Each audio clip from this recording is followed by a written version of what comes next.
Friends, welcome to my YouTube channel पे आप सभी का स्वागत है। तो आज के वीडियो में हम बताने वाले हैं कि चोली कट ब्लाउज़ का नाप कैसे लेते हैं। तो ब्लाउज़ से किस तरह से लेंगे, तो वीडियो को पूरा एंड तक ज़रूर देखिएगा। सबसे पहले मेज़रमेंट इसका तैयार करते हैं। तो क्या क्या होता है इस ब्लाउज़ की कटिंग में और क्या क्या मेज़रमेंट होता है वो हम पहले नोट कर लेते हैं। तो आपको नहीं पता है तो आप इस तरीके से पहले नोट कर लें। तो पहला हमारा यहाँ हो जाएगा लंबाई, दूसरा हमारा हो जाएगा यहाँ तीरा, साई, ये सब तो जैसे नॉर्मल ब्लाउज में होता है उसी तरीके से होगा। चेस्ट, कमर और कटोरी। देखिए यहाँ पे हमारा नया आ जाता है कटोरी। कटोरी का नाप लेना है। तो यहाँ हमारा कटोरी हो जाएगा, फिर आगे का गला, पीछे का गला और नीचे का पट्टी, जो हमारा नीचे लगता है पट्टी वो पट्टी, बाजू का लंबाई और यहाँ पे हमारा हो जाएगा बाजू का घेर और हमारा यहाँ लास्ट है आर्म होल। तो यहाँ हमारा मेज़रमेंट तैयार है। तो हम इसी के अकॉर्डिंग कटोरी ब्लाउज की कटिंग करते हैं। तो ये सब कैसे नापते हैं वो देखेंगे। सबसे पहला हमारा लंबाई है। तो ब्लाउज में हम लंबाई कैसे नापते हैं, सबसे पहले रेडीमेड ब्लाउज को मतलब जो भी ब्लाउज हो जिस नाप का आपको बनाना हो वो ब्लाउज को अच्छे तरीके से पहले रख लेते हैं। उसके बाद लेंथ नापने के लिए जो हमारा ऊपर का शोल्डर जो होता है, जो जुड़ाव वाला पार्ट होता है, वहाँ हमें फीते को इस तरीके से फीते को ऊपर रखेंगे और ऊपर से हम डायरेक्ट जो नीचे हमारा लास्ट एंड हो रहा है हमें यहाँ पे नापना होगा। तो यहाँ पे जो भी आएगा वो इसका लंबाई होगा। तो यहाँ लंबाई 15 इंच आ रहा है। तो लंबाई इस तरीके से निकाल लें। लंबाई हम नोट कर लेंगे।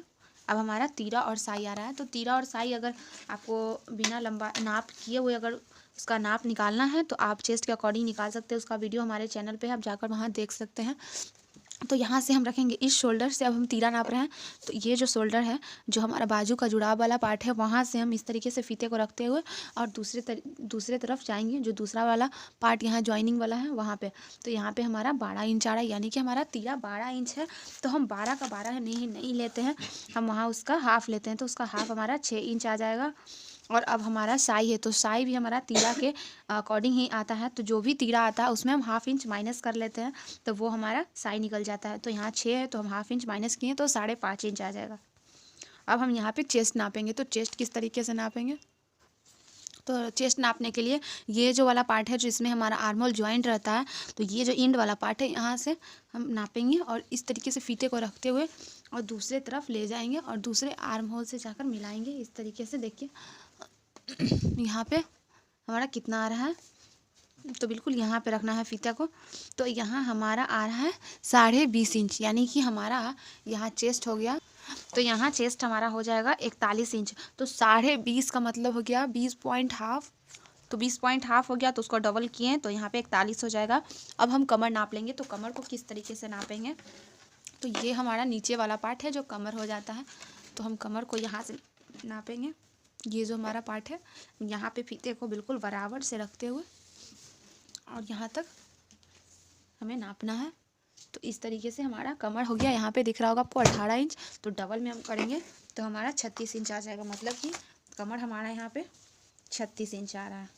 अब हम कटोरी का नाप लेते हैं। तो अगर आप कटोरी ब्लाउज से नाप ले रहे हैं तो आपको कटोरी का नाप पता चल जाएगा। और अगर आप नहीं ले रहे हैं कटोरी ब्लाउज से नाप, तो आप चेस्ट के अकॉर्डिंग भी कटोरी का नाप निकाल सकते हैं। तो ये जो वाला पार्ट होता है, यहाँ पे जो लाइनिंग जो सिलाया हुआ वाला पार्ट होता है, तो ये पार्ट मतलब कि ये कटोरी का शेप तो अलग से कटता है, ये ऊपर से अलग से सिलाई लगाया जाता है। तो ये जो पार्ट है ये कटोरी का पार्ट है। तो इसको हम नाप लेंगे। यहाँ से जो हमारा ज्वाइनिंग है यहाँ से हम यहाँ आगे तक नापेंगे। तो देखिए ये हमारा कटोरी का नाप यहाँ 6.5 इंच आ रहा है। मतलब कि कटोरी का नाप हमारा 6.5 इंच रहेगा। और अगर आप किसी के नाप से अगर नहीं नाप ले रहे हैं तो आपको यहाँ पे किसी भी कटोरी ब्लाउज की नाप की कटिंग की वीडियो चाहिए या आपको पेपर कटिंग चाहिए या नाप लेना मेज़रमेंट चाहिए, तो आप कमेंट करके हमसे ले सकते हैं। हम चैनल पे अपलोड कर देंगे। तो अब यहाँ हमारा हो गया आगे का गला। तो आगे का गला किस तरीके से नापते हैं, ये जो हमारा ये वाला पार्ट है शोल्डर वाले पार्ट को फीते को इस तरीके से वहाँ पे रखेंगे। और यहाँ पे जो हमारा बीच में हुक वाला पार्ट आता है उस पार्ट पे हमें एकदम सेंटर पे ला के रखना है फीते को। तो यहाँ सेंटर पे रखने के बाद हमारा यहाँ 7 इंच आ रहा है। मतलब कि हमारा आगे का गला 7 इंच है और पीछे का गला भी हम इसी तरीके से नापेंगे, बिल्कुल सेम प्रोसेस से यहाँ शोल्डर पे रखते हुए एकदम डायरेक्ट फीते को बीच में सेंटर में लाएंगे, तो सेंटर में लाने पे हमारा 9.5 आता है। तो मतलब कि पीछे का गला हमारा 9.5 आया है। अब हमारा है पट्टी। तो पट्टी मतलब क्या होता है, पट्टी को किस तरीके से नापते हैं, तो देखिए ये जो हमारा नीचे का पार्ट होता है, जो चोली के नीचे जो पार्ट लगा होता है उससे हम पट्टी कहते हैं। तो पट्टी का लंबाई हम नाप लेंगे कि वो लेंथ हमारा कितना है। तो देखिए यहाँ पे लेंथ आपको दिख रहा होगा, ये हमारा यहाँ पे 3.5 आ रहा है। तो 3.5 हम यहाँ पे पट्टी का नाप ले लेंगे। बाजू का लंबाई है, तो बाजू का लंबाई इस तरीके से नापेंगे। यहाँ पे हम आर्म होल, यहाँ से आगे से फीते को रखते हुए और यहाँ आर्म होल तक लाएंगे, और आर्म होल के ज्वाइनिंग तक जितना भी हमारा आएगा वो हमारा बाजू का लंबाई। तो यहाँ बाजू का लंबाई 6 इंच है हमारा। तो बाजू का हमारा लंबाई यहाँ 6 इंच हो गया। अब हमारा है बाजू का घेर। तो ये पार्ट हमारा बाजू का घेर होता है। तो हम इस तरीके से फीते को रखते हुए बाजू का घेर निकालते हैं। तो यहाँ हमारा 7.2 इंच आ रहा है, मतलब कि हमारा डबल में 15 इंच आ जाएगा।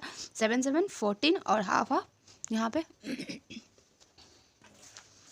तो हम यहाँ पे बाजू का घेर 15 इंच ले लेते हैं।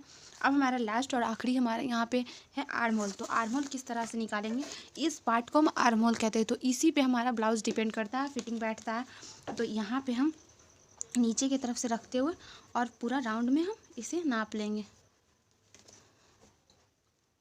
इस तरीके से, देखिए।